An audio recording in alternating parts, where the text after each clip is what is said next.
Which is more important, product procurement price or production efficiency? Hello everyone, I'm Penny, and today I'm sharing a real-world case study. My good friend, Mr. Song, is a purchaser of thread rolling dies. The dies he sourced from another supplier were made from DC53 mold steel. When heat treated to a hardness of HRC60, the dies experienced tooth chipping. To solve this, the supplier was asked to lower the hardness to HRC56 to 58. However, this led to a new problem. The dies were no longer wear resistant. Consequently, Mr. Song concluded the issue must be due to a poor heat treatment process. Indeed, improper heat treatment can certainly affect the performance of a tool like a thread rolling die. Mr. Song had already requested adjustments to both the hardness and the heat treatment process, believing this would resolve the failures. Unfortunately, the problem persisted. Perhaps the issue wasn't the heat treatment at all. What if we consider a different perspective?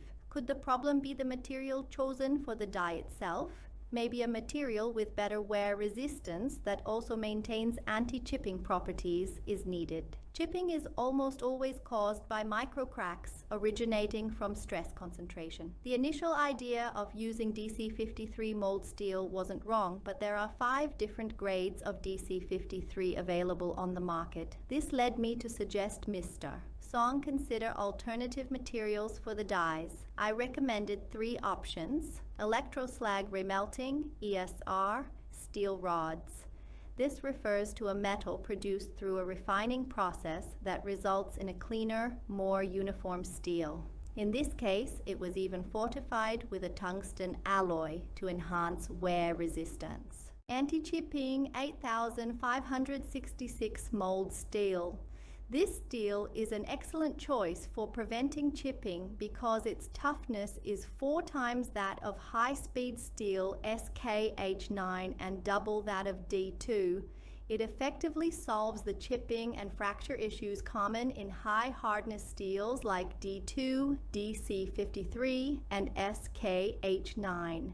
Enhanced 8566 mold steel. This version achieves a hardness of HRC 60 to 61, offering both high wear resistance and anti-chipping properties that are twice as good as DC 53. Its overall performance is second only to powdered metallurgy high-speed steels. After listening to my recommendations, Mr. Song still preferred to stick with the cheaper DC 53 and try to further optimize the heat treatment process. He argued that controlling costs is paramount and that only a low price can ensure market competitiveness. So friends, I ask for your opinion. Which is more important, product price or production efficiency?